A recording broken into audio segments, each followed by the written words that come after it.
পানির ঝর্ণা দ্বারা জারি হয়েছে, ওই পানির ঝর্ণা দ্বারা থেকে সে পানি পান করে এবং অজু করে সে আল্লাহর শুকরিয়া আদায় করে আল্লাহর ইবাদতের মধ্যে মশগুল থাকে।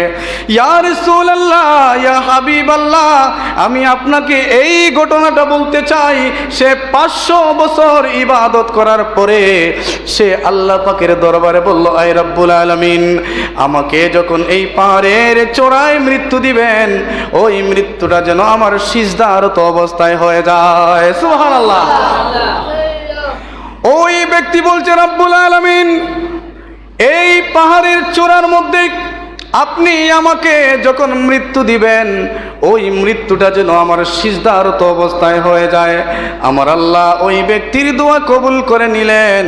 তার 500 বছরে ইবাদত হওয়ার পরে তার মৃত্যু দিলেন সিজদারত অবস্থায়। জিবরিল আমিন বলছেন, ইয়া রাসূলুল্লাহ, আমি যখন আপনার কাছে ওহী নিয়ে আসি, আমি আসার সময় দেখতে পাই ওই বনি ইসরাইলের ব্যক্তি ওইখানে সিজদারত অবস্থায় আছে। সুবহানাল্লাহ। আরো আসতে কোন সুবহানাল্লাহ। ওই জিবরিল আমিন বলছে, ইয়া রাসূলুল্লাহ, আমি ওই ব্যক্তিকে সিজদারত অবস্থায় দেখে এসেছি, কিন্তু ইয়া রাসূলুল্লাহ, কিয়ামতের ময়দান যখন কায়েম হয়ে যাবে, আমার আল্লাহ ডাক দিবেন ওই ব্যক্তিকে, ওই ব্যক্তি কিয়ামতের ময়দানে হাজির হয়ে যাবে।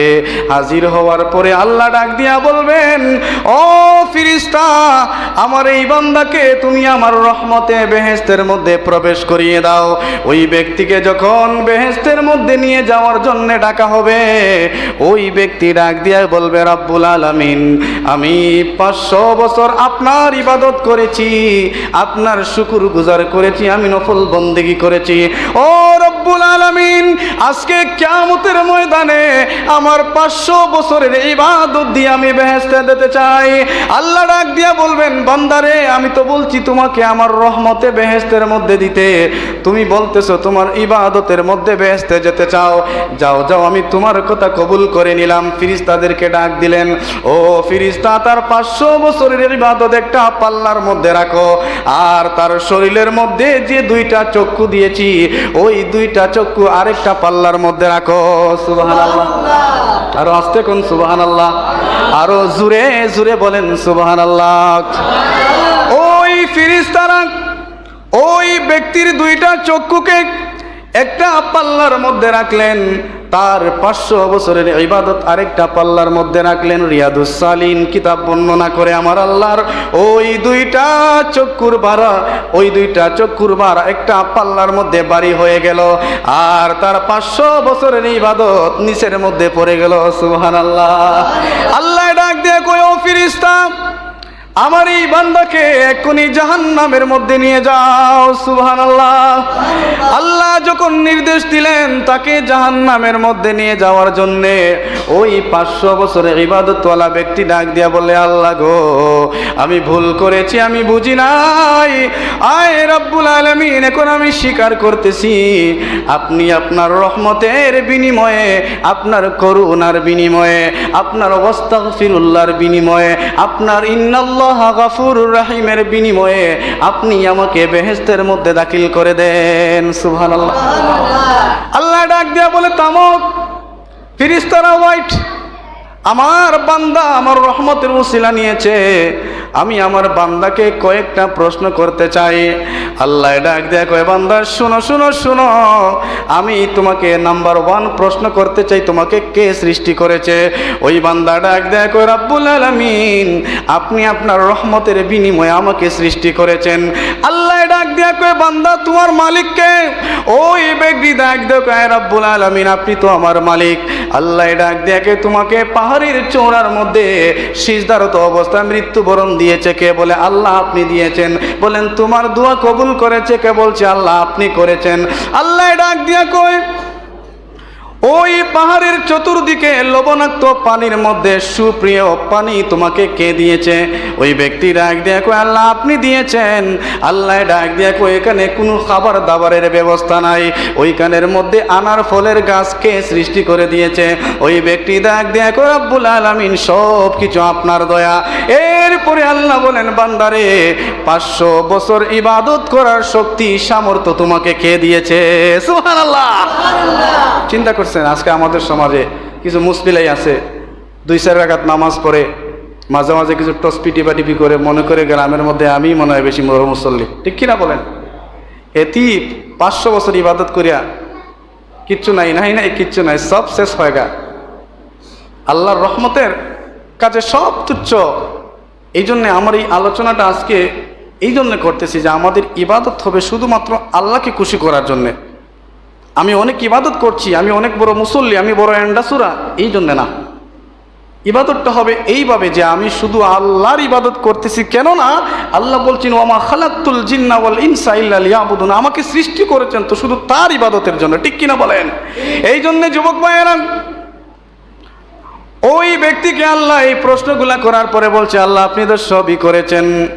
আমার আল্লাহ ডাক দেখো, আজকে কিয়ামতের ময়দানে আমি তোমার মাধ্যমে সমস্ত সৃষ্টি জগৎকে ঘোষণা করে দিলাম, এই কিয়ামতের ভয়াল দিনে, কঠিন মুসিবতে আমি আল্লাহর দয়া মায়া ছাড়া একটা বান্দা বাঁচার উপায় নাই। সুবহানাল্লাহ।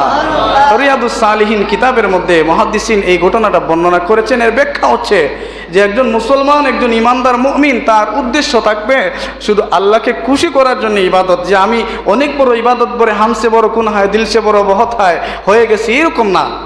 কারণ আল্লাহর নাজ নিয়ামতের 1 সেকেন্ডের শুকরিয়া আপনার মতো বেয়াদব করতে পারবে না, ঠিক কিনা বলেন? বলবেন কেমন করে হুজুর? এই যে এখানের মধ্যে আমি এই যে নিঃশ্বাসটা নিচ্ছি, এই নিঃশ্বাসটা নেওয়ার পরে সারার সুযোগটা আমার আল্লাহ দিচ্ছেন, ঠিক কিনা বলেন? এই নিঃশ্বাসটার বিনিময়, এই নিঃশ্বাসটার প্রতিদান যদি আপনি আল্লাহর একটা পাল্লার মধ্যে তোলেন, আর আপনি পাক মুসল্লি এন্ডাসুরা 70 বছরের ইবাদত এক পাল্লায় তুলেন, ওই একটা নিঃশ্বাসের সমান হবে না, ঠিক কিনা বলেন? আমার কথাটা আপনাদের কাছে কঠিন লাগতেছে না? ইমানদারের কাছে কথাটা ভালো লাগবে, আর বাটপারের কাছে কথাটা হিট করবে, ঠিক কিনা বলেন? কিচ্ছু করার নাই, কারণ আমরা ইমানদার হতে চাই, আমরা বাটপার হতে চাই না। আসেন আরেকটা ঘটনা আমার নবীকে জানিয়ে দিলেন। নবী আমার নবীর সাহাবাই কেরামদেরকে নিয়ে বসে সাহাবাই কেরামদেরকে বর্ণনা করতেছেন। আমার নবী ডাক দিয়ে কয়, সাহাবাই কেরাম শুনো শুনো শুনো, কিয়ামতের ময়দান শুরু হয়ে যাবে। ওই কিয়ামতের ময়দানে আমার আল্লাহ একজন বান্দাকে ডাক দিবেন। একজন বান্দাকে ডাক দেওয়ার পরে, ঘটনাটা সুনান তিরমিজি শরীফের মধ্যে বর্ণনা করেন, ইমাম তিরমিজি রাহিমাহুমুল্লাহ তাআলা বর্ণনা করেন।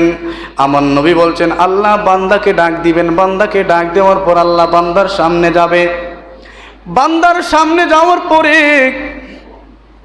আমার আল্লাহ ডাক দিয়া করবেন, বান্দারে, পৃথিবীর জমিনে তুমি অমুক দিন এই গুনাহটা করেছ, অমুক সময় তুমি এই বাটপারি করেছ, অমুক সময় তুমি এই অন্যায়টা করেছ। ওই বান্দার সাথে সাথে সময়টা মনে পড়ে যাবে, কারণ আল্লাহ তো সিসি ক্যামেরা সব কিছু তুলে ধরবেন, ঠিক কিনা বলেন? আল-ইয়াওমা নাখতিমু আলা আফওয়াহিহিম ওয়া তুকাল্লিমুনা আইদিহিম ওয়া আরজুলুহুম বিমা কানু ইয়াকসিবুন। আল্লাহ সব কিছু তুলে ধরবেন যে অমুক সময় তুমি সান্দু এইটা করেছিলা, অমুক সময় তুমি আরেকজনের অনেক বড় এই ক্ষতিটা করেছিলা, পরে আবার কিছুক্ষণ পর নামাজে গিয়া মুসল্লি হয়েছিলা, ঠিক কিনা বলেন? আল্লাহ বলবেন, বান্দারে, এই সময় তুমি এই গুনাহটা করেছো, এই সময় তুমি এই ক্ষতিটা করেছো, এই সময় তুমি এই বড় কবিরা গুনাহ করেছো। ওই বান্দার সাথে সাথে মনে পড়ে যাবে, আসলেই তো ঠিক আমি এই গুনাহ করেছি। আজকে কিয়ামতের ময়দানে আমার সমস্ত কুকীর্তি ফাঁস হয়ে যাচ্ছে। আমার যুবক ভাইয়েরা, দেখো কি কঠিন মুহূর্ত। আল্লাহ পাক সব কিছু ফাঁস করে করে বলছেন, বান্দারে, ও বান্দা, তুমি এই সময় এই কাজ করেছো, এই সময় তুমি এই অন্যায় করেছো, তুমি মনে করে দেখো। ওই বান্দার মুখটা কালো হয়ে যাবে, মাথাটা নিচু হয়ে যাবে, নিচু হয়ে সব কথাগুলো শুনতে থাকবে। আমার আল্লাহ বান্দার আরো বড় বড় পাপের কথা যখন স্মরণ করাবেন, তখন সে চোখের পানি তার গড় গড় করে মাটিতে পড়তে থাকবে। তার চোখের জলে, তার অনুতপ্ত তার এই দৃশ্য দেখে আল্লাহ বলবেন, বান্দারে তুমি আরো অনেক গুনাহ করেছো আমি বলতে চাই।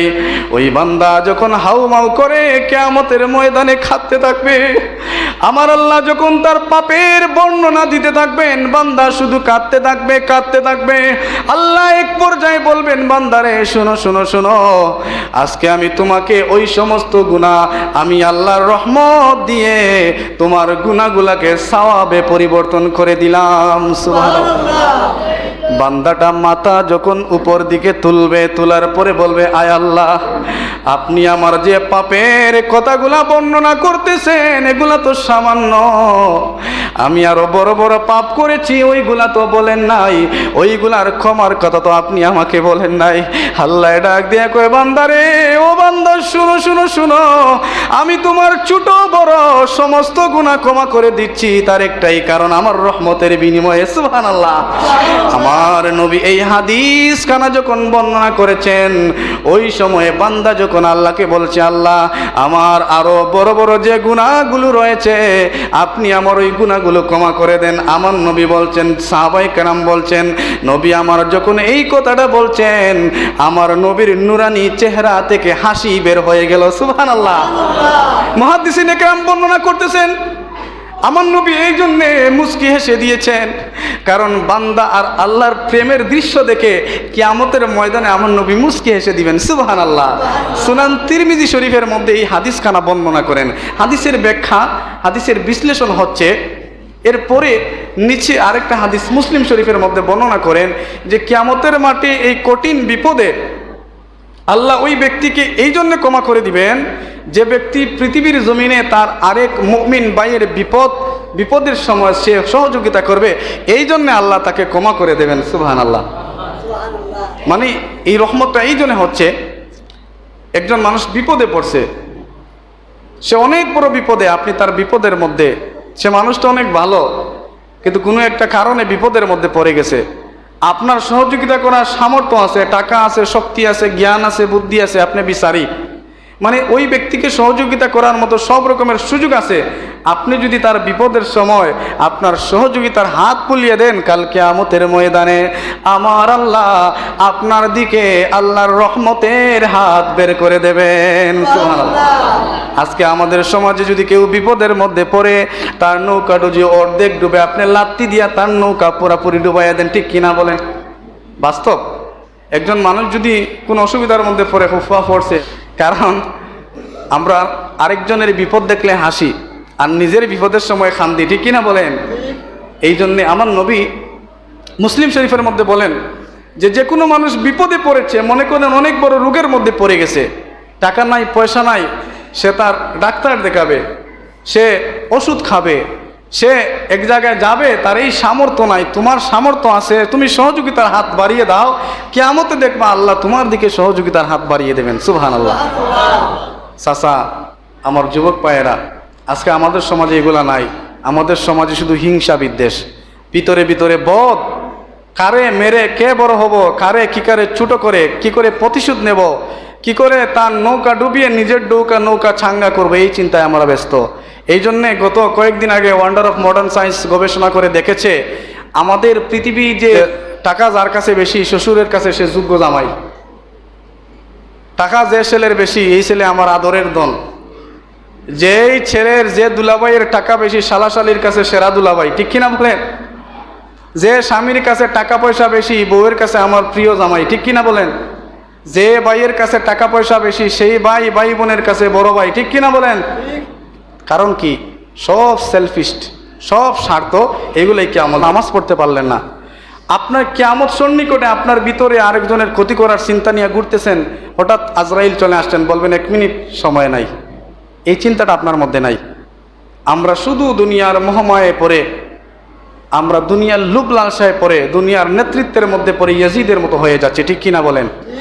আমরা ভালো মন্দ বুঝতেছি না, মনে যা চায় তাই করতেছি, কারণ শয়তানে আপনার মুরিদ করে লাইছে, এমন মুরিদ করে লাইছে। এখন হুজুরে যদি বলবেন হুজুর তানি কিন্তু আমি কম জানি, হুজুরে যেন হাসক নামাজ পড়েন, আমি আরো বেশি পড়ি, দুই রাকাত আরো বেশি পড়ি, ঠিক কিনা বলেন? এগুলা করা যাবে না রে ভাই, আমার বাবারা, আমার মা বোনেরা, আপনার এটাই বাস্তব, আপনাকে মরতে হবে, আপনার হিসাব আপনাকে দিতে হবে। ওই যে ঘটনা বললাম কিয়ামতে ওই ব্যক্তিকে আমার আল্লাহ বলছেন তোমার সব গুনাহকে আমি নেকি দিয়া পরিবর্তন করে দিলাম। কারণ কি? এর ব্যাখ্যা হচ্ছে পৃথিবীর জমিনে ওই ব্যক্তি মানুষের বিপদ দূর করেছে, মানুষে তার ক্ষতি করেছে কিন্তু সে তার কারো ক্ষতি করে নাই, সে তার ভিতরে বদরাইক্যা কোনো মানুষের ক্ষতি করে নাই, সে তার ক্ষতিটাকে আল্লাহর উপর সবর করে ছেড়ে দিয়ে মানুষের উপকার করেছে। আল্লাহ বলছেন আজকে আমি তোর উপকার করবো। সুবহানাল্লাহ। আল্লাহ পাক আমাদের সবাইকে এই সহি বুঝ দান করুক, পড়েন আমিন।